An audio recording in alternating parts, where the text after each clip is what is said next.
Online ক্লাসে স্বাগতম। আজকে যারা কম্পিউটার ষষ্ঠ পর্বে আছো তাদের জন্য এই নতুন ভিডিওটি তৈরি করা। আশা করি তোমরা মনোযোগের সহিত এই ভিডিওটা দেখবা এবং এই ভিডিওতে যে টপিকসগুলো আলোচনা করব সেই টপিকসগুলো সম্বন্ধে সবাই ভালোভাবে মনোযোগী হয়ে দেখবা এবং বাসায় প্র্যাকটিস করবা। আমি প্রত্যেকটা টপিকস ধরে ধরে বোঝানোর চেষ্টা করব, তোমরা আমার সাথেই থাকো, একেবারে শেষ পর্যন্ত থাকো। তোমাদেরকে আমি আরেকটা জিনিস বলে দেই, সেটা হচ্ছে তোমরা যে এর আগের যে ভিডিওগুলো যেগুলো তোমরা দেখেছো ম্যাক্সিমাম সময় দেখা যায় যে 1 থেকে 1.5 মিনিট অথবা 2 মিনিট তোমরা দেখেছো, ফুল ভিডিও না দেখে তোমরা রোল নাম্বার দিয়ে দিয়েছো। তো এই ধরনের কাজ করবা না। যারা যারা এই কাজ করেছো তাদেরকে কিন্তু আমরা অলরেডি আইডেন্টিফাই করেছি। আমি ইচ্ছে করলে বা আমরা যদি ইচ্ছে করি তাহলে তোমাদের গ্রেডিং পয়েন্ট বা মার্কস কিন্তু কমিয়ে দিতে পারি। দয়া করে এই কাজটা করবা না। এখানে আমাদের কোনো বেনিফিট নাই, বেনিফিটের তোমরাই। তোমাদের জন্য কষ্ট করে ভিডিও তৈরি করা হচ্ছে। আর এখানে ভিডিও তৈরি শুধুমাত্র ক্যামেরা দিয়ে ছবি তুললে যে ভিডিও হয়ে যাবে এরকম না। এই ভিডিও করার পর আবার এগুলোকে আবার এডিটিং করতে হয়, মডিফিকেশন করতে হয়, অনেক কিছু করার প্রয়োজন পড়ে। এই জিনিসগুলো সহজ নয়। তোমরা যতটা সহজ ভাবতেছো জিনিসগুলো এতটা ইজি নয়, এতটা সহজ নয়। তো তোমাদেরকে আমি আবার রিকোয়েস্ট করব, অনুরোধ করব, তোমরা সম্পূর্ণ ভিডিওটা দেখবা একেবারে শুরু থেকে শেষ পর্যন্ত। দেখার পর দেন রুলগুলো মেসেজ করবা। যে সময়টা দিয়ে দিব আমি সেই সময়ের মধ্যে তোমরা রুলগুলো দেওয়ার চেষ্টা করবা। কেউ 1 মিনিট 2 মিনিট 3 মিনিট এই ধরনের ভিডিওটা টেনে টেনে দেখবা না। ক্লিয়ার? ঠিক আছে, চলো আমরা আজকের ভিডিওটা দেখি। আজকের ভিডিওতে কি আছে তোমাদের জন্য। ষষ্ঠ পর্বে যারা আছো 6 semester principal of software engineering, আমরা অলরেডি চ্যাপ্টার নাম্বার 5 আমরা অলরেডি আলোচনা করেছি। আমরা আজকে চলে যাব সরাসরি চ্যাপ্টার নাম্বার 6 তে। তাহলে 6 নম্বর চ্যাপ্টারে কি আছে সেটা আমরা দেখে নেই। 6 নম্বর চ্যাপ্টারে আছে হচ্ছে সফটওয়্যার ডিজাইন। আমরা অবশ্যই যদি সফটওয়্যার ডিজাইন যদি আমরা করি তাহলে কি ধরনের ডিজাইন আমাদের প্রয়োজন হয়, কিভাবে আমরা করব, কোন ডিজাইনে আমরা সফটওয়্যারটাকে তৈরি করব, এই বিষয়ে আমরা কথা বলবো। এই বিষয়ে জানার আমরা চেষ্টা করব। তাহলে সফটওয়্যার ডিজাইনের অনেকগুলো স্টেপ আছে। এর মধ্যে প্রথম যে স্টেপটা সেই স্টেপটা আমরা আলোচনা করতেছি। দেখো,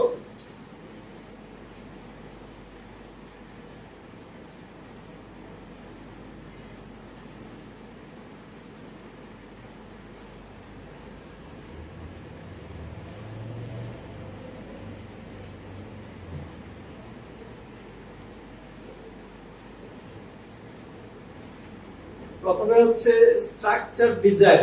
স্ট্রাকচার ডিজাইনটা কি সেটা একবার দেখার চেষ্টা করি যে স্ট্রাকচার ডিজাইন কি। আমরা জানি যখন কোনো বড় ধরনের যদি কোনো সফটওয়্যার যদি আমরা তৈরি করি তাহলে এই বড় সফটওয়্যারটাকে একত্রে একসাথে কাজ করা হয় না। অর্থাৎ এই সফটওয়্যারের যে প্রবলেমগুলো যেগুলো থাকে সেই প্রবলেমগুলোকে ছোট ছোট আকারে ছোট ছোট মডিউলে বিভক্ত করা হয় এবং এই ছোট ছোট মডিউলে বিভক্ত করা হয়। এই ছোট ছোট মডিউলগুলোকে সমাধান করা হয়, সমাধান করে দেন সেটাকে আবার সমন্বয় করে পুরো সফটওয়্যারটাকে ডেভেলপ করা হয়। এটা হচ্ছে মূল বিষয়। তাহলে স্ট্রাকচার ডিজাইন হচ্ছে এমন এক ধরনের ডিজাইন যেখানে সফটওয়্যারের যে সফটওয়্যারটা আমরা তৈরি করব সেই সফটওয়্যারটিকে ক্ষুদ্র ক্ষুদ্র আকারে ভাঙবো বা ভেঙে নিব, বিভক্ত করে নেব এবং প্রত্যেকটা ভাঙা অংশকে প্রত্যেকটা যে আমরা যে আলাদা আলাদা অংশে বিভক্ত করতেছি, ছোট ছোট অংশে ভাগ করে নিচ্ছি, এগুলোকে বলা হয় মডিউল। তাহলে এই মডিউলে বিভক্ত করব, দেন এই মডিউলগুলোকে আমরা সমস্যাগুলোকে সমাধান করব এবং একটা পর্যায়ে সমস্ত মডিউলগুলোকে একত্রে করে ওই সফটওয়্যারটার সমাধান আমরা তৈরি করব, অর্থাৎ সফটওয়্যারটাকে ডিজাইন করব, সম্পূর্ণ ডিজাইন করব। তো প্রোগ্রামাররা মূলত এইভাবেই প্রোগ্রাম করে। যখন কোনো বড় ধরনের কোনো সফটওয়্যার তৈরি করতে চায় তখন কিন্তু এক একটা সাইড এক একজন নিয়ে কাজ করে, অর্থাৎ ছোট ছোট মডিউলে বিভক্ত করে দেন আলাদা আলাদা যে প্রোগ্রামার যারা থাকে তারা কিন্তু সেটার সমস্যার সমাধান করে এবং এট লাস্ট সবগুলো মডিউলকে একত্রে করে ওই সফটওয়্যারটাকে ডিজাইন করা হয়। এটা হচ্ছে আমাদের নিয়ম। তাহলে সফটওয়্যার ডিজাইনের প্রথম যে স্টেপটা আমরা সেটা জানলাম, সেটা হচ্ছে স্ট্রাকচার ডিজাইন। আর এখানে আরেকটা বিষয়ে তোমাদেরকে বলে দিই যে স্ট্রাকচার ডিজাইনের ক্ষেত্রে যে মডিউলে বিভক্ত করা হয় ওই মডিউলগুলোর একটা সিকোয়েন্স থাকে, একটা ক্রমানুযায়ী ধাপ থাকে যে আমি কোন মডিউলের পরে কোন মডিউলটা তৈরি করব, কোন মডিউলের পরে কোন মডিউল তৈরি করব, এটার একটা সিকোয়েন্স, সরি এটার একটা ক্রম অনুযায়ী ধাপ থাকবে এবং সেই ধাপ অনুযায়ী এই সম্পূর্ণ কাজটা সম্পন্ন হবে। তাহলে এই ক্ষেত্রে স্ট্রাকচার ডিজাইনের বেলায় আমাদেরকে একটু মনে রাখতে হবে যে দুইটা নিয়ম আছে স্ট্রাকচার ডিজাইনের বিষয়ে। দুইটা নিয়ম আছে, দুটো নিয়ম কি কি সেগুলো একটু বলে দিচ্ছি। এই নিয়মগুলো মেইনটেইন করা হয় স্ট্রাকচার ডিজাইনের ক্ষেত্রে, সফটওয়্যার ডিজাইনের ক্ষেত্রে। স্ট্রাকচার ডিজাইন যখন যখন কাজ করা হয়, অনুসরণ করে কাজ করা হয়, তখন দুইটা নিয়ম, দুইটা রুলস আছে, ওই দুইটা রুলসকে মেইনটেইন করতে হয়। তাহলে ওই দুটো রুলস কি কি সেগুলো আমরা একটু দেখে নেই।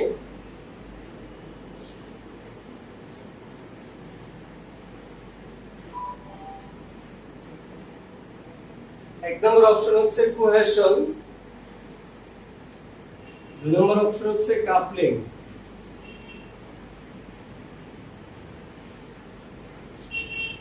কোহেশন কি সেটা আমরা অলরেডি জেনেছি, আমরা কিন্তু ক্লাসে আলোচনা করেছিলাম কোহেশন কি, কাপলিং কি, এগুলো আমরা আলোচনা করেছি। তারপরে একটু বলে দেই, কোহেশনটা হচ্ছে মূলত যে মডিউলে বিভক্ত করা হয়, ওই প্রত্যেকটা মডিউলগুলোকে সম্পূর্ণ যতগুলো মডিউলে বিভক্ত করা হবে সমস্যাটাকে, সম্পূর্ণ মডিউলগুলোকে একত্রে সমন্বয় করা হয়। এই সমন্বয়ের কাজটা করা হচ্ছে কোহেশন। আর কাপলিং করবে কি, প্রত্যেকটা মডিউলের সাথে প্রত্যেকটা মডিউলের ফাংশনের মধ্যে যে যোগাযোগটা আছে, যে কমিউনিকেশনটা আছে, ওই কমিউনিকেশনের কাজটা করবে হচ্ছে কাপলিং। তাহলে কি দাঁড়ালো,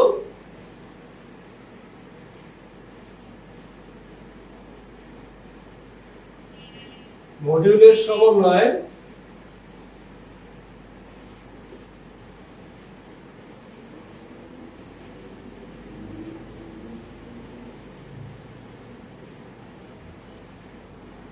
মডিউলের সাথে কমিউনিকেশন।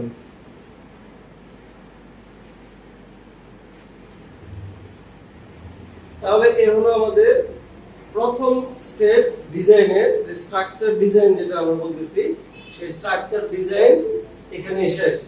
সো আশা করি স্ট্রাকচার ডিজাইন কি সেটা তোমরা অলরেডি বুঝে গেছো। তাহলে এই ক্ষেত্রে আমরা পরের স্টেপে চলে যাব। পরের স্টেপ বলতেছে ফাংশনাল ডিজাইন। ফাংশনাল ডিজাইন, তাহলে ফাংশনাল ডিজাইনটা কি সেটা আমরা একটু জানার চেষ্টা করি।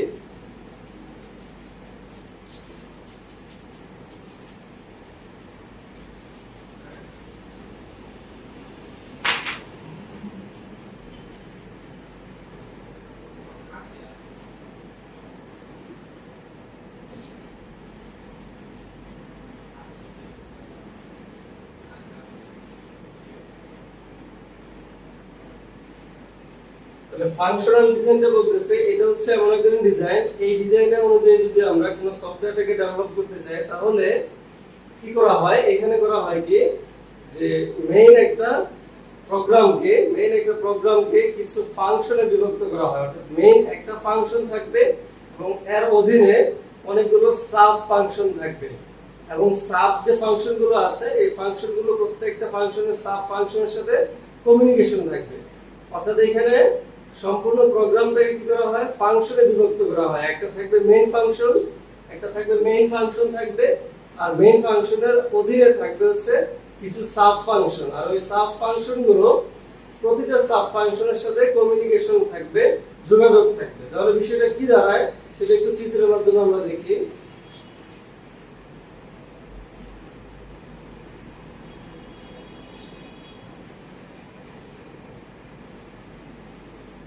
main program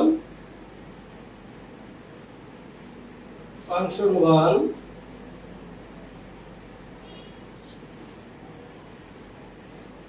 function 2, function 3, function 4, function 5, function 6,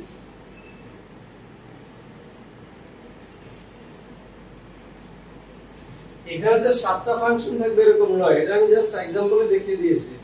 হাজার সংখ্যক ফাংশন থাকতে পারে, হিউজ সংখ্যক ফাংশন থাকতে পারে, জাস্ট বোঝার জন্য তোমাদেরকে এটুকু আমি দেখিয়ে দিচ্ছি। তাহলে এটা যদি মেইন ফাংশন, মেইন প্রোগ্রাম হয়, মেইন সমস্যাটা যদি হয় এখান থেকে, তাহলে এগুলো প্রত্যেকটার সাথে প্রত্যেকটা কানেক্টিভিটি থাকবে। দেখো আমি কানেক্টিভিটি গুলো দিয়ে দিচ্ছি, খুব সহজ, কিছুই নয়।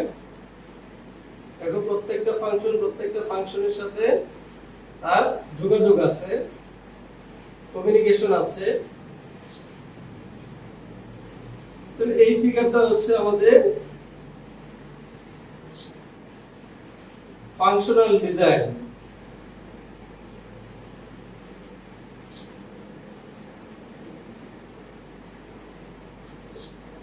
আশা করি সকলে বুঝতে পেরেছো, খুব সহজ। যে ক্ষেত্রে একটা মেইন ফাংশন থাকবে, মেইন ফাংশনটাকে আবার কিছু সাব ফাংশনে বিভক্ত করা হবে, আর এই সাব ফাংশন গুলো প্রত্যেকটা ফাংশনের সাথে কি করা থাকবে, কমিউনিকেশন থাকবে, লিংক করা থাকবে, এবং সেই অনুযায়ী সম্পূর্ণ কাজটা সম্পূর্ণ করা হবে, পুরো কাজটাকে, সফটওয়্যারটাকে ডেভেলপ করা হবে। তাহলে এই ধরনের ডিজাইনটাকে বলা হয় হচ্ছে ফাংশনাল ডিজাইন। তাহলে দুইটা স্টেপ চলে গেল, এখন আমরা দেখব 3 নম্বর অপশন যেটা, সেটা দেখবো। এটা হচ্ছে অবজেক্ট ওরিয়েন্টেড ডিজাইন। খুবই গুরুত্বপূর্ণ, তোমাদের পরীক্ষায় আসতে পারে যে অবজেক্ট ওরিয়েন্টেড ডিজাইন বলতে আমরা কি বুঝি।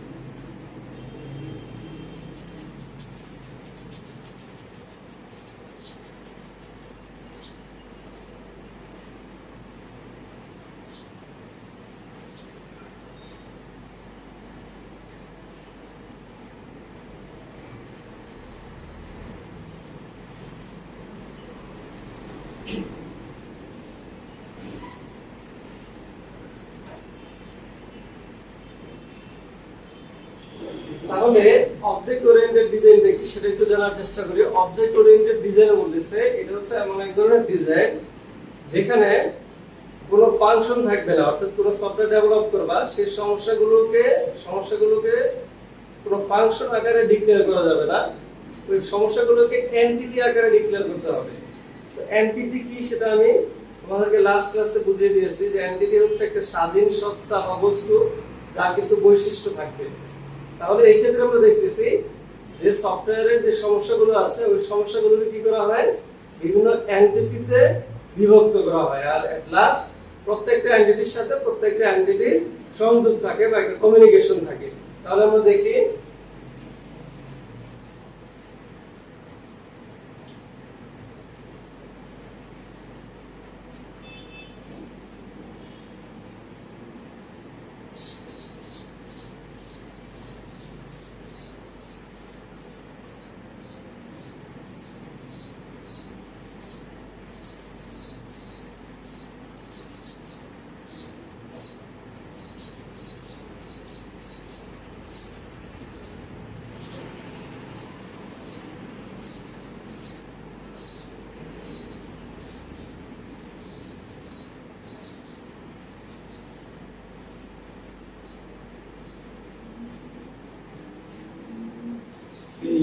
four, five,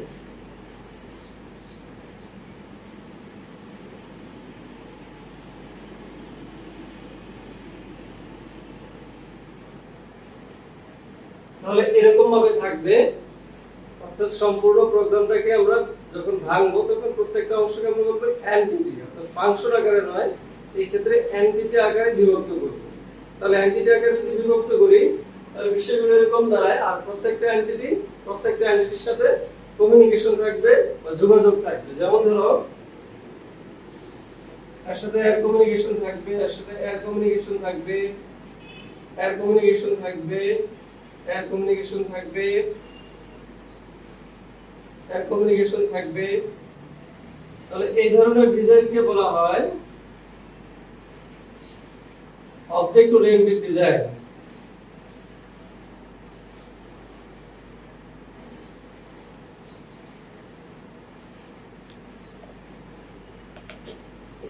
তাহলে এখানে পার্থক্যটা কি দাঁড়ালো? পার্থক্যটা হচ্ছে এই ক্ষেত্রে ফাংশন আকারে ডিক্লেয়ার করা হয় না, অর্থাৎ এই ছোট ছোট যে সমস্যাগুলো আছে, প্রবলেমগুলো আছে, এগুলোকে প্রত্যেকটা আলাদা স্বাধীন এন্টিটি আকারে ডিক্লেয়ার করা হয়।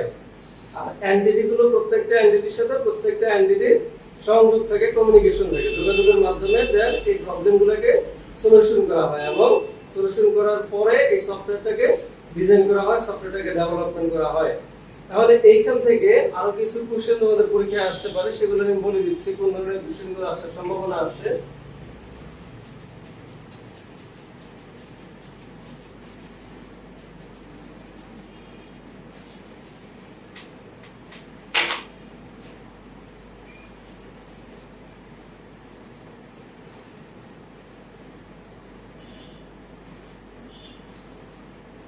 যেমন ধরো একটা অপশন হচ্ছে ক্লাস। ক্লাস বলতে আমরা কি বুঝি?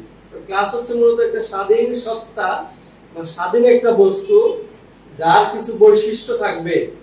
তো এই ধরনের স্বাধীন সত্তা বা এই ধরনের স্বাধীন কোন বস্তুকে যার বৈশিষ্ট্য আছে তাকে আমরা বলবো হচ্ছে ক্লাস।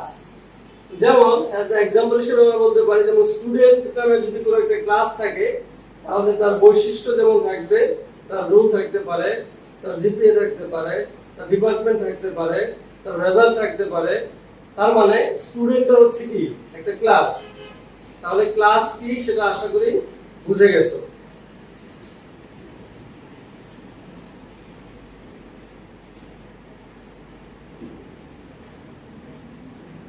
অবজেক্ট, ক্লাসের ভিতরে যে বৈশিষ্ট্যগুলো আছে যেটা বললাম, ক্লাসের ভিতরে যে বৈশিষ্ট্যগুলো থাকবে, একটা ক্লাসের যে বৈশিষ্ট্যগুলো থাকবে বা ক্লাসের মধ্যে যে ভেরিয়েবল গুলো থাকবে সেগুলোকে বলা হচ্ছে এক একটা অবজেক্ট।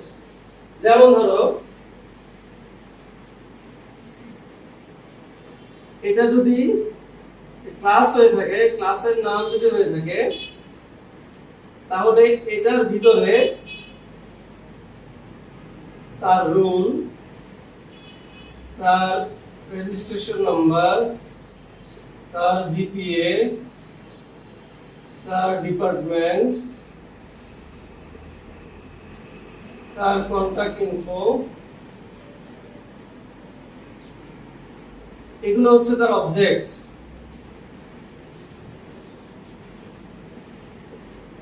আশা করি ক্লাস এবং অবজেক্ট দুটো বোঝা গেছে, বুঝতে পেরেছো। তাহলে আমরা এখান থেকে আরেকটা গুরুত্বপূর্ণ টপিক আমরা দেখবো। সেটা আমরা দেখলাম অলরেডি, ক্লাস দেখলাম, অবজেক্ট দেখলাম। এখন আমরা দেখবো এনক্যাপসুলেশনটা কি। এনক্যাপসুলেশন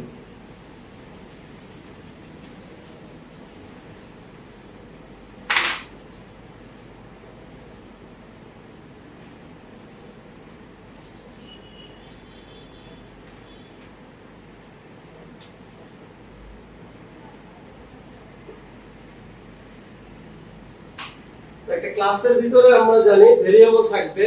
ক্লাসের যে ভেরিয়েবল সেগুলোকে আমরা অবজেক্ট বলে দিয়েছি। তাহলে ক্লাসের যে ভেরিয়েবল গুলো আছে, ভেরিয়েবল গুলোর মধ্যে অবশ্যই কি থাকবে? ডাটা থাকবে। তাহলে ডাটার মধ্যে ডাটাগুলোকে কাজ করার জন্য কিছু ফাংশন থাকবে।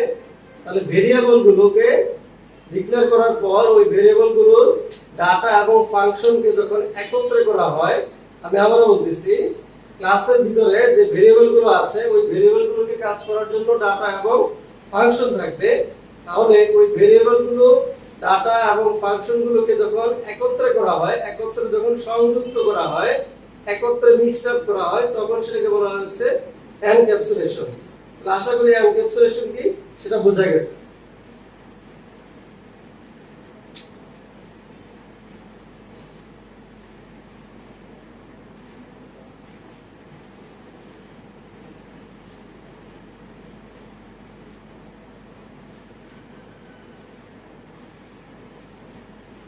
এখন আমরা দেখব সেটা হচ্ছে ইনহেরিটেন্স বলতে আমরা কি বুঝি। ইনহেরিটেন্স শব্দের অর্থ হচ্ছে, আমরা জানি অলরেডি, সেটা হচ্ছে উত্তরাধিকার সূত্রে কিছু পাওয়া।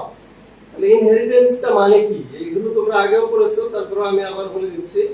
ইনহেরিটেন্স হচ্ছে এরকম একটা বিষয় যে একটা ক্লাস থাকবে, ওই ক্লাসের যে বৈশিষ্ট্যগুলো আছে ওই বৈশিষ্ট্যগুলোকে নিয়ে আমরা যখন কোনো নতুন কোনো ক্লাস তৈরি করব, অর্থাৎ নতুন কোনো ক্লাস তৈরি করব, আমরা এর আগের যে ক্লাস, আগে একটা ক্লাস আছে, ওই ক্লাসের বৈশিষ্ট্যগুলোকে ইনহেরিট করে যখন নতুন ক্লাস তৈরি করা হয়, আমি আবার বলতেছি, একটা ক্লাসের যাবতীয় বৈশিষ্ট্যগুলো ইনহেরিট করে অর্থাৎ সেটাকে অনুসরণ করে যখন নতুন কোনো ক্লাস তৈরি করা হয় সেটাকে বলা হয় হচ্ছে ইনহেরিটেন্স। ঠিক আছে?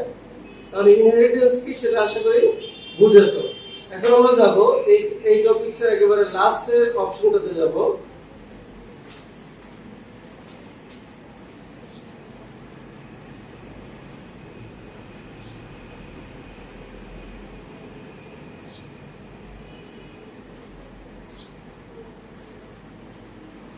পলিমরফিজম কি এটা আমরা জানার চেষ্টা করব। সো পলিমরফিজম খুবই গুরুত্বপূর্ণ একটা বিষয়। আমরা জানি প্রোগ্রামিং করতে গেলে আমরা দেখা যায় একই ভেরিয়েবলের অধীনে অথবা একই ফাংশনের অধীনে বিভিন্ন ধরনের আর্গুমেন্ট বা ভেরিয়েবল ব্যবহার করা হয়। তাহলে যখন একই নামের কোনো ভেরিয়েবল বা একই নামের কোনো ফাংশন যখন বিভিন্ন ভাবে এর ভিতরে যখন বিভিন্ন ভেরিয়েবল বা আর্গুমেন্ট বা প্যারামিটার যখন ডিক্লেয়ার করা হবে একটা নামের অধীনে, এই ধরনের যে সিস্টেম বা এই ধরনের যে ব্যবস্থা এটাকে বলা হচ্ছে পলিমরফিজম। তার মানে বিষয়টা কি দাঁড়ালো যে নাম থাকবে একটাই কিন্তু নামের অধীনে বিভিন্ন ভেরিয়েবল গুলো থাকবে, বিভিন্ন প্যারামিটার গুলো থাকবে, বিভিন্ন আর্গুমেন্টস গুলো থাকবে, বিভিন্ন স্টেটমেন্ট গুলো থাকবে বিভিন্ন।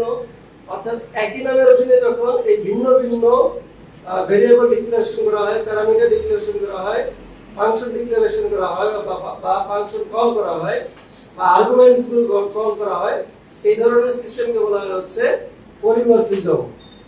তো তাহলে আমরা অলরেডি জেনে গিয়েছি যে অবজেক্ট ওরিয়েন্টেড ডিজাইন বলতে আমরা কি বুঝি। তাহলে আমরা দেখলাম সেটা হচ্ছে অবজেক্ট ওরিয়েন্টেড ডিজাইনের বেলায় সরাসরি ফাংশন ডিক্লেয়ার করা হয় না, ফাংশনের পরিবর্তে এন্টিটি ডিক্লেয়ার করা হয়। আর এন্টিটি গুলো প্রত্যেকটা এন্টিটির সাথে কি করা থাকে, লিংক আপ করা থাকে, রিলেশন থাকে, প্রত্যেকটা এন্টিটির সাথে প্রত্যেকটা এন্টিটি রিলেশন দেওয়া থাকে। দেন সবগুলোকে একত্রে করে সফটওয়্যারটাকে ডিজাইন করা হয়। তাহলে এখান থেকে আমরা আরো যে জিনিসগুলো জানলাম, ক্লাস কি সেটা আমরা জানলাম। ক্লাস হচ্ছে একটা স্বাধীন একটা বস্তু যার যেটার অবশ্যই কিছু বৈশিষ্ট্য থাকবে, এইরকম কোন বস্তুকে এবং কোন সত্তাকে আমরা বলতেছি ক্লাস। আর অবজেক্ট কি, ক্লাসের ভিতরে যে ভেরিয়েবল গুলো আছে অর্থাৎ ক্লাসের যে বৈশিষ্ট্যগুলো আছে সেগুলোকে আমরা বলতেছি কি এক একটা অবজেক্ট। এনক্যাপসুলেশন কি সেটা আমরা অলরেডি জেনে গিয়েছি, ইনহেরিটেন্স কি সেটা আমরা অলরেডি জেনে গিয়েছি, পলিমরফিজম কি সেটা আমরা অলরেডি জেনে গিয়েছি। তাহলে এই ছিল আমাদের চ্যাপ্টার নাম্বার 6 এর আলোচনা, অর্থাৎ 6 নম্বর অধ্যায়ের আলোচনা ছিল এ পর্যন্তই। তাহলে আমরা চলে যাব এখন চ্যাপ্টার নাম্বার 7 এ।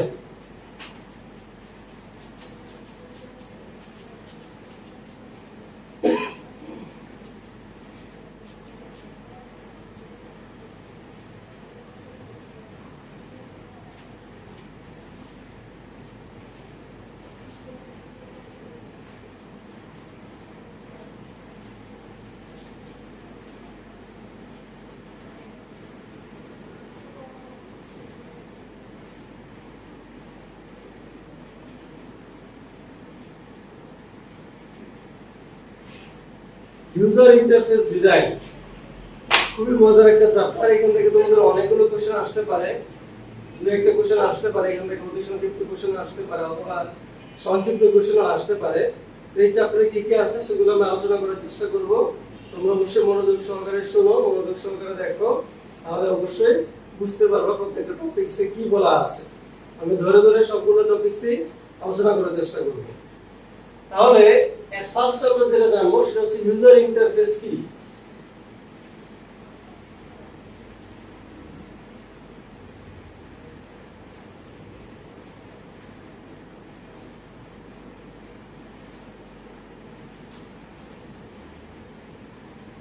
ইউজার ইন্টারফেসটা কি সেটা আমরা জানার চেষ্টা করি। ইউজার ইন্টারফেস বলতেছে যে একজন ব্যবহারকারী কোন একটা সফটওয়্যারের যে অংশ জুড়ে যে অংশটুকুর মধ্যে সে কাজ করবে, আমি আবার বলতেছি একজন ইউজার একজন ব্যবহারকারী কোন একটা সফটওয়্যারের যে অংশটুকু জুড়ে সে কাজ করবে, যে এরিয়ার মধ্যে কাজ করবে, ওই এরিয়াটাকে বলা হয় হচ্ছে ইউজার ইন্টারফেস। ধরো এটা যদি কোনো একটা সফটওয়্যারের উইন্ডো হয়,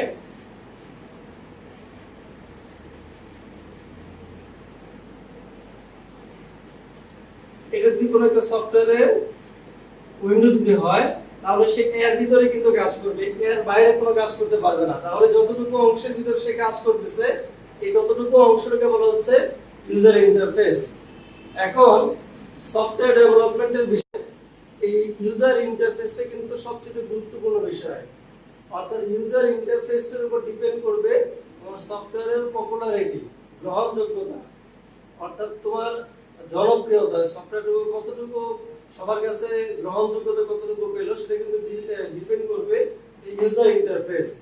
সো ইউজার ইন্টারফেস যত সহজ করা যায়, যত সহজে বোঝা যায়, যত সহজে ব্যবহার করা যায়, ততই কিন্তু অর্থাৎ যে ইউজার যারা ইউজ করবে তারা কিন্তু সেই পরিমাণ তারা মজাটা পাবে, অর্থাৎ ব্যবহার করে সেই বিষয়টার সুবিধাটা তারা পাবে। তাহলে ইউজার ইন্টারফেসের কিছু বৈশিষ্ট্য আছে, সেই বৈশিষ্ট্যগুলো আমি লিখে দিচ্ছি, তোমরা দেখে নাও।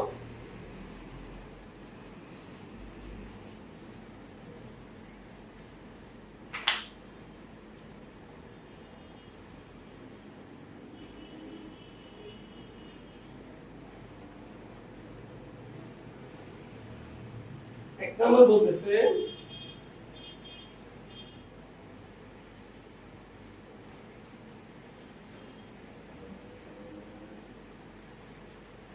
আকর্ষণীয়তা, অর্থাৎ অ্যাট্রাকশন। দ্যাট মিন্স ইউজার ইন্টারফেসটা যেন খুব সুন্দর হয়, খুব দেখতে যেন খুবই সুন্দর হয়, অর্থাৎ ইউজাররা, ব্যবহারকারীরা যেন খুব সহজে বুঝতে পারে যে আমি এখানে কি ধরনের কাজ করব। দেখলেই যেন বোঝা যায় যে এখানে কি ধরনের কাজ করতে হবে, কিভাবে কাজ করতে হবে। তাহলে এটা কিন্তু খুবই গুরুত্বপূর্ণ বিষয়, যে আকর্ষণীয়তা বা অ্যাট্রাকশন যেটা, সেটার কথা বলতেছি। 2 নম্বর অপশন,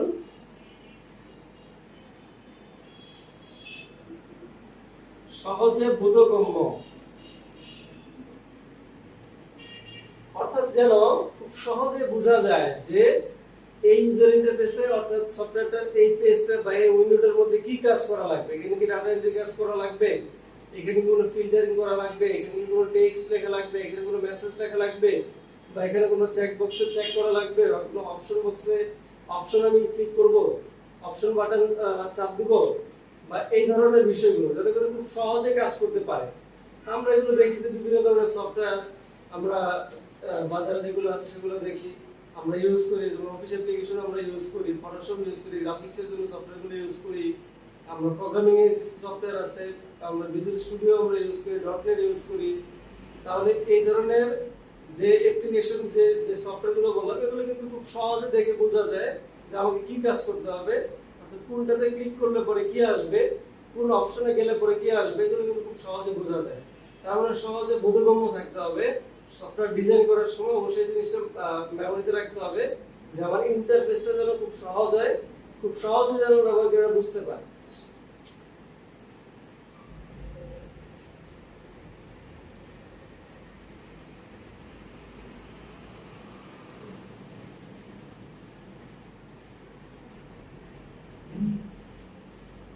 যেটা আমি বললাম, খুব সহজে ব্যবহারযোগ্য, অর্থাৎ যে কেউ যে কোনো সময় দেখলেই যেন সেটা বুঝতে পারে যে কিভাবে ব্যবহার করতে হবে, সফটওয়্যারটাকে কিভাবে চালনা করতে হবে, কিভাবে এই সফটওয়্যারটাকে পুরো বিষয়টাকে কিভাবে চালনা করা যায়, কিভাবে অপারেট করা যায়, কিভাবে এক্সিকিউট করা যায়। তো এই বিষয়টা আমি এখানে লিখলাম। আরেকটা বিষয়,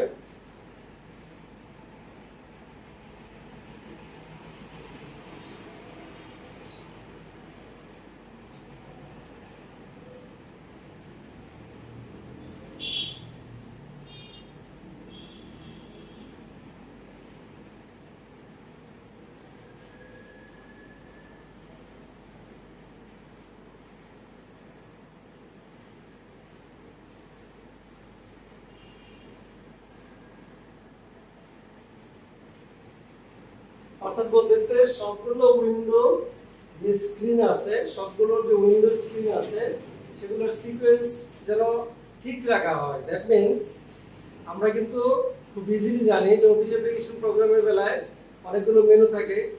প্রথমে ফাইল মেনু থাকে, এডিট থাকে, অন্যান্য ভিউ থাকে, সেটিংস থাকে।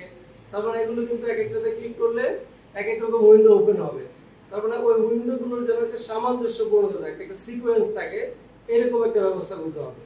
অর্থাৎ সফটওয়্যার ডিজাইন করতেছো, ইউজার ইন্টারফেস ডিজাইন করতেছো, যাতে করে প্রত্যেকটা পেজ বাই পেজ যে পেজগুলো আসবে সেগুলোর জন্য সিকোয়েন্স থাকে, খুব সহজেই যেন ইউজাররা বুঝতে পারে যে এই পেজের পরে কোন পেজটাতে কাজ করবে, ওই পেজের পরে তারপরের পেজটা কিরকম হবে, কি ধরনের অপশনের পেজগুলো ক্রিয়েট হবে, এই হচ্ছে মূল বিষয়।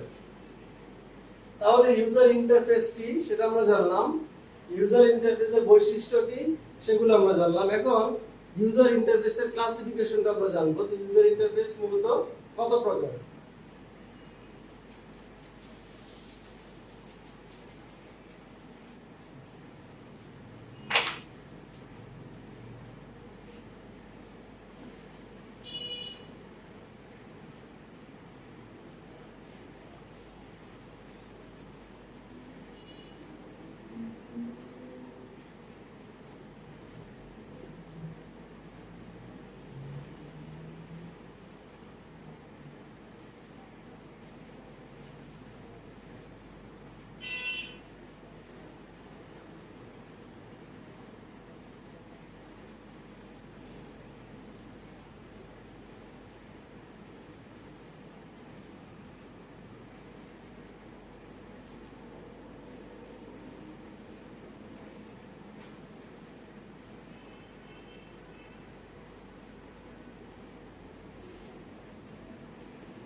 তাহলে ইউজার ইন্টারফেস প্রধানত হচ্ছে দুই প্রকার, একটা হচ্ছে CLI অর্থাৎ এখানে বলা হচ্ছে command line interface, command line interface, আর আরেকটা হচ্ছে গ্রাফিক্যাল ইউজার ইন্টারফেস যেটাকে সংক্ষিপ্ত আকারে লেখা হয় হচ্ছে GUI।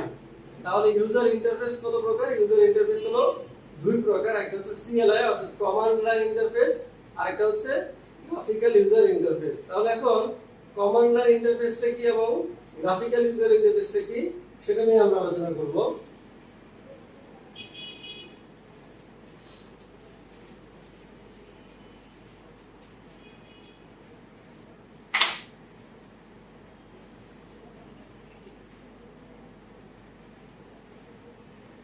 তাহলে CLI এর পুরো নাম আমরা অলরেডি জেনে গেছি, এটা কমান্ড লাইন ইন্টারফেস। তো এটা হচ্ছে এমন এক ধরনের ইন্টারফেস অর্থাৎ যে কোনো একটা সফটওয়্যারের যখন ইউজারকারী বা ব্যবহারকারী ইউজার যখন এটা ব্যবহার করবে সেই ক্ষেত্রে কোনো ভিজুয়াল দৃশ্যমান কোনো জিনিস দেখতে পাবে না।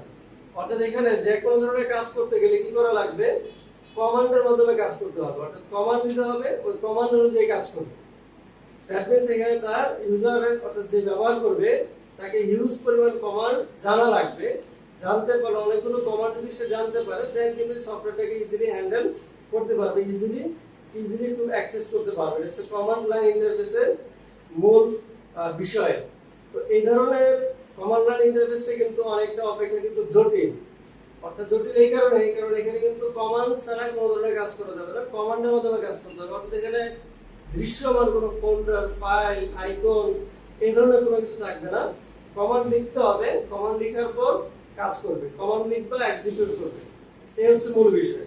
তাহলে এটার আমরা एग्जांपल দিতে পারি, যেমন লিনাক্স অপারেটিং সিস্টেম। আমরা লিনাক্স এর যে অপারেটিং সিস্টেম আছে সেটা কিন্তু কমান্ড বেস, অর্থাৎ তুমি এখানে কোনো কিছু কার্সর পয়েন্ট দ্বারা, মাউস পয়েন্টার দ্বারা কোনো কিছু তুমি ক্লিক করলে আসবে না। অর্থাৎ এখানে কোনো জিনিস যদি তুমি দেখতে চাও, লিখতে চাও বা কাজ করতে চাও তাহলে তোমাকে কি করতে হবে? কমান্ড ইউজ করতে হবে। তো এই ধরনের কমান্ড ইন্টারফেস ইউজ করা হয় মূলত যেখানে যে সমস্ত জায়গায় সিকিউরিটি পরিমাণ বেশি প্রয়োজন হয়, অর্থাৎ সিকিউরিটি বেশি, যেমন ব্যাংকিং ক্ষেত্রে বা অন্যান্য যে ফিনান্সিয়াল সেক্টরগুলো আছে যেগুলো অনেক হিসাব নিকেশের লক্ষ লক্ষ কোটি কোটি টাকার হিসাব নিকেশ হয়, সেখানে মূলত এই ধরনের যে অপারেটিং সিস্টেম ইউজ করা হয় এগুলোকে ইউজ করা হয় হচ্ছে লিনাক্স অপারেটিং সিস্টেম ইউজ করা হয়। অর্থাৎ যে কেউ এসে এই ধরনের অপারেটিং সিস্টেমে কাজ করতে পারবে না যদি না সে কমান্ড মুখস্থ রাখে।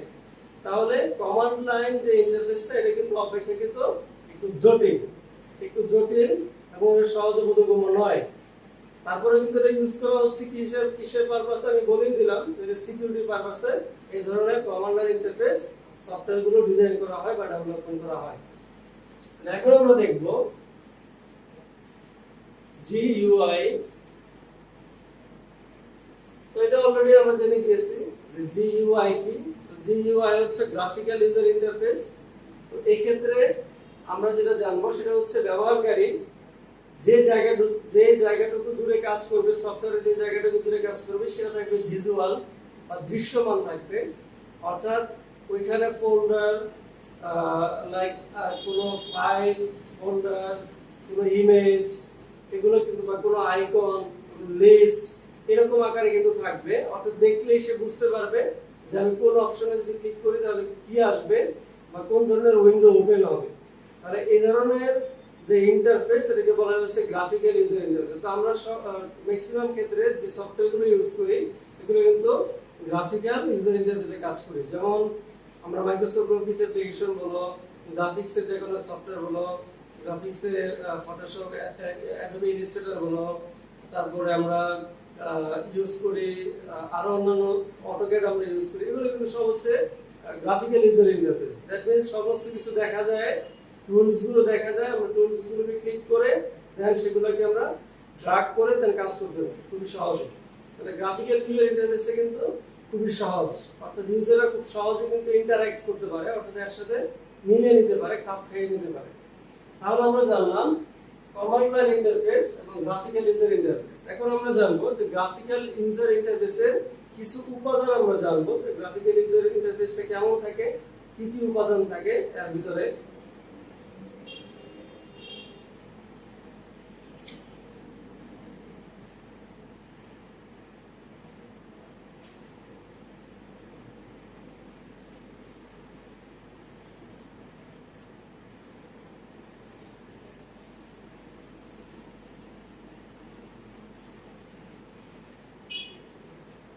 যেমন গ্রাফিক্যাল ইউজার ইন্টারফেসের প্রথম একটা উপাদান লিখলাম উইন্ডো।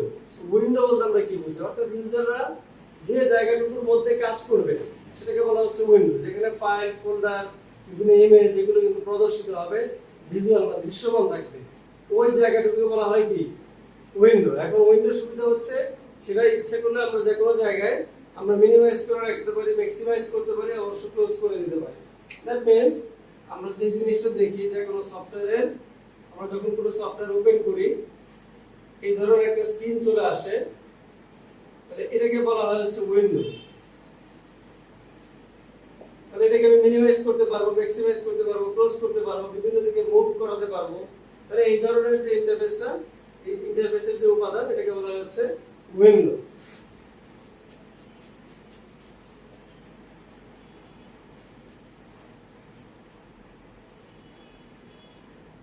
আমরা বিভিন্ন ধরনের ট্যাব বাটন আমরা ইউজ করি, অর্থাৎ যদি কোনো ক্যাটাগরি থাকে, কোনো একটা সফটওয়্যারে যদি বিভিন্ন ধরনের ক্যাটাগরি থাকে, যেমন ধরো তার এমপ্লয়ি বা যে স্টাফ গুলো আছে স্টাফদের একটা ক্যাটাগরি, স্যালারির একটা ক্যাটাগরি, অ্যাকাউন্ট ইনফরমেশন একটা ক্যাটাগরি, অ্যাড্রেসের উপর একটা ক্যাটাগরি, এরকম যদি ক্যাটাগরি থাকে কোনো একটা সফটওয়্যার সিস্টেমে, তাহলে অনেক সময় আমরা ট্যাব ইউজ করি। অর্থাৎ ট্যাব বাটন আমরা ইউজ করলে নতুন উইন্ডো ওপেন হবে, নতুন উইন্ডোর মধ্যে নতুন ইনফরমেশন থাকবে। তাহলে এই ধরনের উপাদানটাও কিন্তু খুব গুরুত্বপূর্ণ, যেটা গ্রাফিক্যাল ইউজার ইন্টারফেসে থাকে, আমরা যেটা ব্যবহার করি।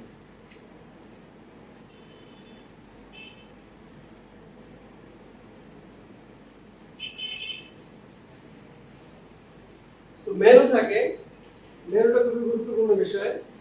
মেনু আমরা মেনু যদি আমরা ডেফিনেশন যদি আমরা বলি, মেনু হচ্ছে কি? মেনু হচ্ছে মূলত একটা অ্যারের ন্যায়, অর্থাৎ অনেকগুলো কমান্ডের সমষ্টি। একটা মেনুতে যখন ক্লিক করা হয় তখন কিন্তু মেনুর ভিতরে অনেকগুলো কমান্ড থাকে। নরমালি যেমন আমরা দেখি অফিস অ্যাপ্লিকেশন প্রোগ্রামে যে ফাইল মেনু যখন ক্লিক করি তখন এর ভিতরে কিন্তু নিউ থাকে, ওপেন থাকে, ক্লোজ থাকে, সেটিংস থাকে, রাইট, পেজ সেটআপ থাকে। এগুলো কিন্তু অনেকগুলো কমান্ড থাকে, অনেকগুলো কমান্ডের সমষ্টিকে বলা হয় কি এক একটা মেনু। তো মেনু কিন্তু একটা গুরুত্বপূর্ণ উপাদান, মেনু কিন্তু খুব অ্যাট্রাকটিভ একটা উপাদান, সেটা হচ্ছে গ্রাফিক্যাল ইউজার ইন্টারফেসের মধ্যে থাকে।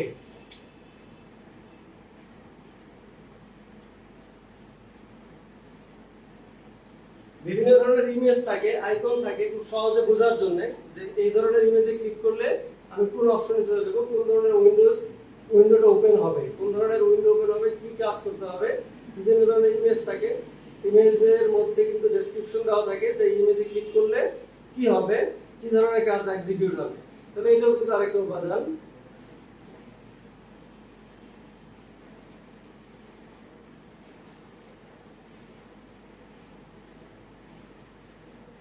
ডায়ালগ বক্স, অনেক সময় দেখা যায় যে কোনো সফটওয়্যার কাজ করতে গেলে কোনো একটা মেসেজ বক্স চলে আসে, কোনো একটা ডায়ালগ বক্স চলে আসে।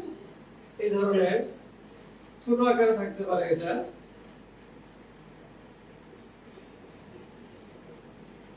কোনো একটা ডায়লগ বক্স থাকলো, এই ধরনের ইন্টারফেসে থাকে, অর্থাৎ কোনো নোটিফিকেশন দেখানোর জন্য বা কাজটা সঠিক হচ্ছে না ভুল হচ্ছে বা সেভ করবো কি করবো না, ইয়েস নো এই ধরনের অপশন চলে আসার জন্য কিন্তু এই ধরনের উইন্ডো চলে আসে, যেটাকে বলা হচ্ছে ডায়লগ বক্স।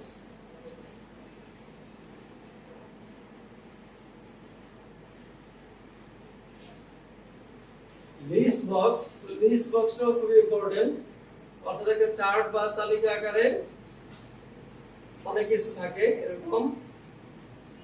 এটা হচ্ছে লিস্ট বক্স, দেখলে বোঝা যায় যে এর ভিতরে আমি কি করবো, এর ভিতর থেকে কোনো একটা ডাটা আমি দিলো সিলেক্ট করে আমি নেক্সট বাটনে ক্লিক করলে ওই ডাটাটা নিয়ে কাজ করা যাবে।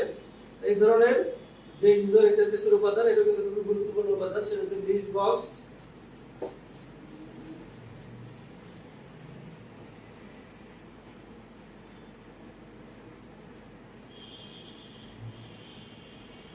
বিভিন্ন ধরনের বাটন থাকতে পারে, বাটন থাকতে পারে। আমরা দেখি যে গ্রাফিক্যাল ইউজার ইন্টারফেসের যে সফটওয়্যার গুলো আছে, অনেক সময় দেখা যায় যে আমাদের প্রিভিয়াস পেজে কি আছে সেটা দেখার প্রয়োজন করতে পারে, অথবা নেক্সট পেজে কি আছে সেটা প্রয়োজন করতে পারে। তো এই ধরনের বাটনও কিন্তু অনেক সময় ইউজ করা হয়। আমি দেখিয়ে দিচ্ছি, যেমন এখানে লেখা থাকলো প্রিভিয়াস,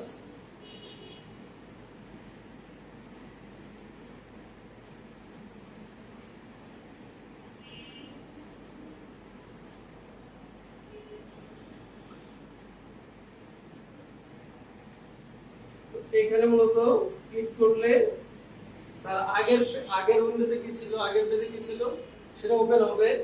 আবার যখন আমি নেক্সট বাটনে ক্লিক করব তখন পরবর্তী উইন্ডোতে পরবর্তী অপশনটা কি আসবে সেটা কিন্তু এখান থেকে বের করা যায়। আমরা এগুলো কিন্তু সবসময় আমরা ইউজ করি, সবসময় আমরা দেখি এবং খুব সহজে আমরা বুঝতে পারি। এগুলো হচ্ছে মূলত গ্রাফিক্যাল ইউজার ইন্টারফেসের উপাদান। আরো থাকতে পারে কম্বো বক্স, থাকতে পারে এরকম থাকতে পারে।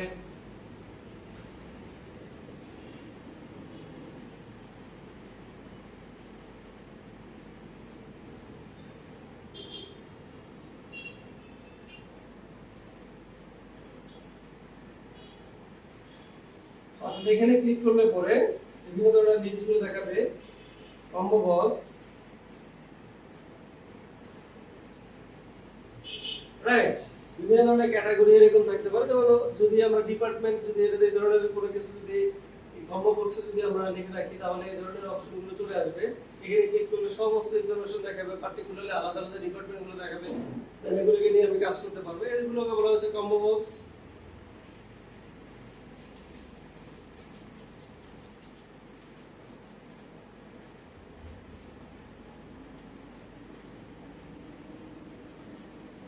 তারপর বিভিন্ন ধরনের অপশন থাকতে পারে, অপশন যা আমরা অনেক সময় দেখি যে এরকম লেখা থাকে,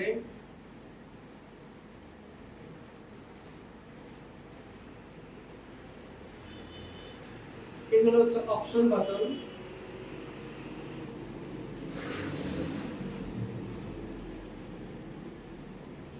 বিভিন্ন ধরনের অপশন বাটন থাকে যেগুলোকে আমরা ক্যাটাগরি সিলেক্ট করে আমরা কাজ করতে পারি। দেন আমি আরো লিখে দিচ্ছি, চেক বক্স থাকতে পারে, চেক বক্স। আমরা এগুলোকে চেক টিক চিহ্ন দিয়ে আমরা ইউজ করতে পারি টার্মস এন্ড কন্ডিশনের বেলায়, অথবা অন্যান্য জায়গায় আমরা এগুলো দেখতে পারি। বিভিন্ন ক্যাটাগরি সিলেক্ট করার ক্ষেত্রে আমরা এই ধরনের গ্রাফিক্যাল ইউজার ইন্টারফেসের উপাদানগুলো দেখতে পারি। তাহলে এইগুলো হচ্ছে আমাদের গ্রাফিক্যাল ইউজার ইন্টারফেসের উপাদান। তাহলে এখান থেকে পরীক্ষা আসতে পারে যে কোনো 10টি গ্রাফিক্যাল ইউজার ইন্টারফেসের উপাদানের বর্ণনা দাও। তাহলে আশা করি এখান থেকে যে কোনো 10টা উপাদান তোমরা লিখতে পারবা এবং পরীক্ষা আসলে চিত্র সহ বর্ণনা দিতে পারবা।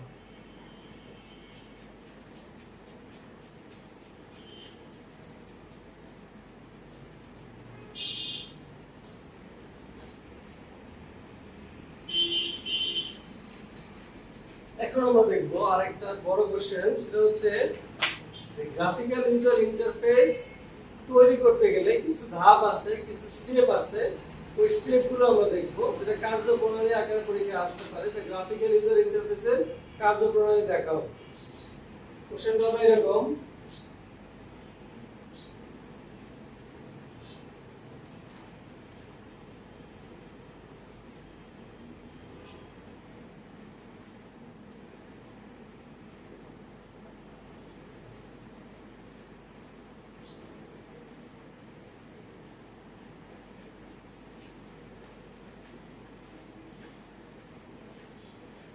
এই ধরনের কোশ্চেন আসতে পারে। গ্রাফিক্যাল ইউজার ইন্টারফেসের কার্যপ্রণালী, অর্থাৎ যে স্টেপ বাই স্টেপ যে গ্রাফিক্যাল ইউজার ইন্টারফেস আমরা তৈরি করব, সেটার একটা স্টেপ, একটা ধারাবাহিক যে ধাপগুলো আছে সেগুলোর বর্ণনা দাও। তাহলে আমি এখানে দেখিয়ে দিচ্ছি, তোমরা দেখে নাও। GUI analysis,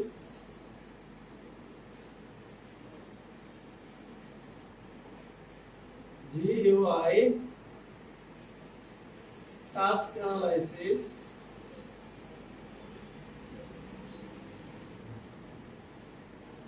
GUI design and implementation,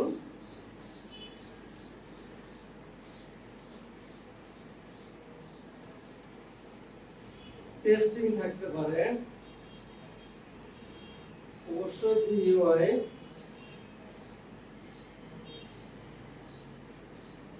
GUI এর স্পেসিফিক রিকোয়ারমেন্ট,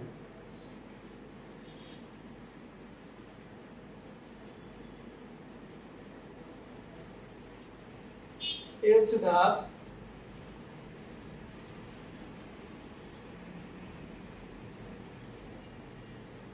এখানে কয়টা ধাপ আছে আমরা দেখতেছি। প্রথমে হচ্ছে GUI অ্যানালাইসিস, অর্থাৎ গ্রাফিক্যাল ইউজার ইন্টারফেস তৈরি করব, আমাদের কি করতে হবে? একটা অ্যানালাইসিস করতে হবে, বিশ্লেষণ তৈরি করতে হবে, সেটা কেমন হবে, কি ধরনের হবে, কি টাইপের হবে, বিশ্লেষণ করে ফার্স্ট করতে হবে।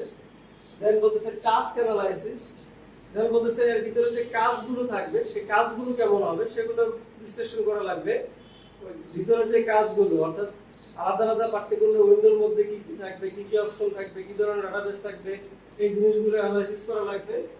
দেন হচ্ছে ডিজাইন করতে হবে, দেন সে অনুযায়ী ডিজাইন করব আমরা, যাতে করে ইউজাররা খুব সহজে ইন্টারঅ্যাক্ট করতে পারে, খুব সহজে যেন ব্যবহার করতে পারে, অর্থাৎ ওই সফটওয়্যারটাকে যাতে করে খুব সহজে যারা নিতে পারে, সহজে যেন কাজ করতে পারে, খুব সহজ বোধ হয়, এরকম ব্যবস্থা করতে হবে। তাহলে ডিজাইন এবং ইমপ্লিমেন্টেশন, তাহলে ডিজাইন এবং ইমপ্লিমেন্টেশনের পরে সেটাকে কিন্তু বাজারজাত করা যাবে না, এটাকে কি করা লাগবে? এটাকে আবার টেস্টিং প্রসিডিউরে নিতে হবে, অর্থাৎ সমস্ত অপশনগুলো ঠিকঠাক মতো কাজ করতেছে কিনা এই বিষয়টাকে দেখা লাগবে। অর্থাৎ সমস্ত বিষয় যে শুরু থেকে শেষ পর্যন্ত সমস্ত জিনিসগুলো যেন এক্সিকিউট গুলো অ্যাকুরেটলি হয়, কোনো ভুল তথ্য ইনফরমেশন চলে না আসে, বা কোনো ধরনের রং কোনো উইন্ডো চলে না আসে, এই ধরনের টেস্টিংটা দেখতে হবে।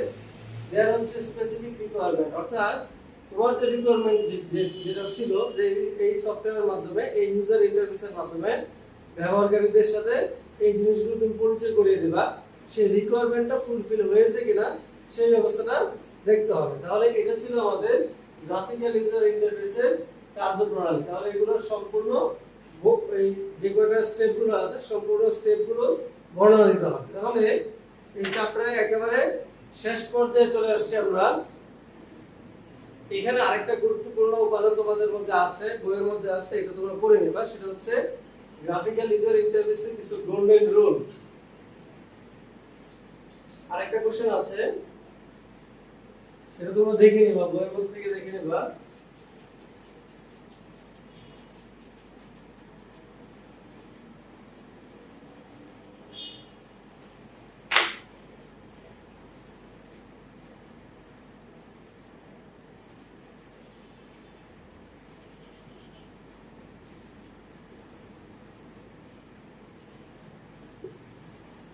এখানে আরেকটা কোশ্চেন আছে, আরেকটা টপিকস আছে, এটা তোমরা বইয়ের মধ্যে থেকে দেখে নেবা। তাহলে আমরা চ্যাপ্টার নাম্বার 6 এবং চ্যাপ্টার নাম্বার 7 এর আলোচনা এখানে শেষ করলাম।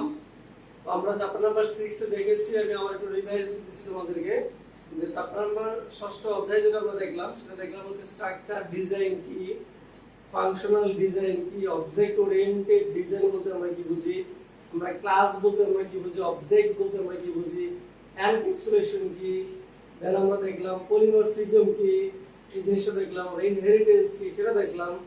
দেন পরবর্তীতে আপনারা আসলাম সপ্তম অধ্যায়ে আমরা দেখলাম ইউজার ইন্টারফেস কি, ইউজার ইন্টারফেসের প্রকারভেদ জানলাম। কমান্ড লাইন ইন্টারফেস কি এটা আমরা শিখলাম, এটা আমরা জানলাম। গ্রাফিক্যাল ইউজার ইন্টারফেস কি সেটাও আমরা জানলাম, আমরা শিখলাম। গ্রাফিক্যাল ইউজার ইন্টারফেসের যে উপাদানগুলো আছে সেগুলো আমি বর্ণনা করে দিয়েছি, সেগুলো সম্বন্ধে তোমরা একটা ধারণা পেয়ে যাবা। আর লাস্ট আমরা আরেকটা টপিক দেখলাম গ্রাফিক্যাল ইউজার ইন্টারফেসের কার্যপ্রণালী, কোন কোন স্টেপে কোন কোন ধাপের পর এই সম্পূর্ণ কাজটাকে ডিজাইন করা হয় সেটাও আমরা দেখলাম। তাহলে আজকে ভিডিওটা ছিল এ পর্যন্তই। আর আমরা নেক্সট ক্লাসে পরবর্তী যে চ্যাপ্টার গুলো আছে সেই পরবর্তী চ্যাপ্টার গুলো থেকে আমরা কোন একটা চ্যাপ্টার নিয়ে আমরা আলোচনা করব। তো সে পর্যন্ত সবাই ভালো থাকো, সবাই সুস্থ থাকো।